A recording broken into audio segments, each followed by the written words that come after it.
Welcome to another episode of Trendy with Allison. This is a Kim's Chair solo rant. Hit the subscribe button and notification bell if you haven't already, or leave me a 5-star review on wherever you listen. It really helps the show. Now, let's jump into it because I want to talk directly to clients. I want to talk about something I think a lot of people are feeling, but maybe don't know how to put it into words. So let me do that for you because I'm scrolling. I always look at accounts from the eyes of a client first and a hairdresser second. That's just me, so no judgment. But my thoughts this week are, how do you know if a hairstylist is building a business around clients or building a business around being seen? And hairdressers, please don't come for me until you hear me out. You got to hear what I have to say. So, listen, I'm a content creator, although I consider myself a podcaster forced to create content, but I digress. But I have a podcast, so I post on social media. I understand the value of building a brand, okay? There is absolutely nothing wrong with creating content. In fact, most great hairstylists today create content because it's how you build new clients. That's how you find us. But there's a difference between a hairstylist who creates content to attract clients and a content creator who happens to do hair. And clients deserve to know the difference. Years ago, before I became a hairdresser, because you've heard my story, I started doing hair when I was 29, so I was a client for a long time. I'm feeling my brain trying to take me off the tracks into another story. Look at me staying on job. Anyway, but I booked with one of the most popular stylists in town. She was booked and busy, y'all. Everyone talked about her. People acted like, get an appointment with her was like sitting in Beyonce's chair or something. So I booked and then I sat and waited and waited. Tick tock.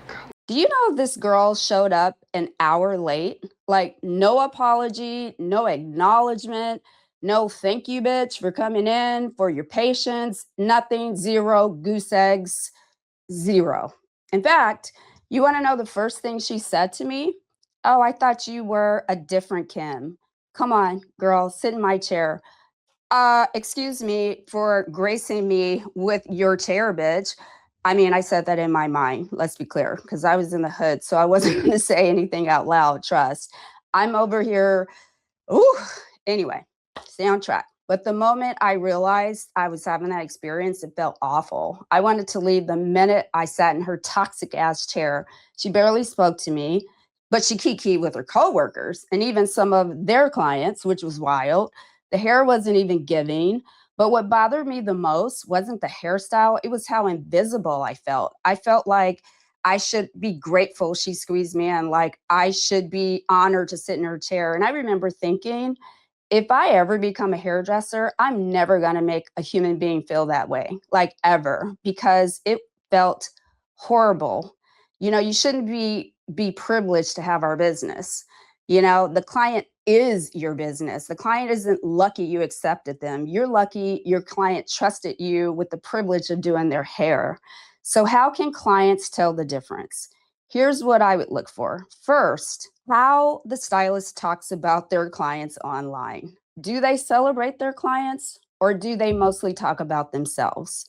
There's nothing wrong with confidence, don't get me wrong, but if every post feels like a celebrity highlight reel and clients seem like background props, pay attention to that. Second, read reviews carefully. Not reviews about hair, the reviews about how people felt. Did clients feel heard? Did they feel comfortable? Did they feel welcome? Did they feel educated? Because beautiful hair can be done, but the other half of the service is how you make them feel. Feeling disrespected sticks with people. Prime example here. Third, pay attention to their booking process. Is it professional? Is it clear? Are expectations communicated? Or does it feel like you're applying for admission into an exclusive club or something? I've seen some booking pages, y'all, that it makes me nervous. It's like 20 paragraphs of rules, warnings, threats, penalties. By the end, you're wondering if you're booking a haircut or applying for TSA pre-check. I mean, shit. Boundaries are good. Professionalism is good, but clients should feel welcomed, Sign here, initial here, and here. not intimidated. Fourth, Look at how they respond to questions. If someone asks a basic question and gets threatened like or treated like an inconvenience, that's information. Pay attention, because if they're dismissive before you even get there, imagine what happens after. And finally, trust your gut. If someone's content makes you feel excited, educated, inspired, and comfortable, that's a good sign.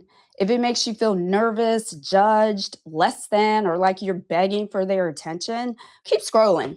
There are too many incredible hairdressers in this industry to be settling for that shit. The right stylist won't make you feel like you're lucky to be there. The right stylist will make you feel like they're genuinely happy you came, because that's what hospitality is. That's what service is. People forget that's what built this industry long before Instagram. And at the end of the day, yes, hair is important, but people remember how you made them feel at the end. Clients don't just want great hair, they want to feel seen, they want to feel heard, they want to feel valued.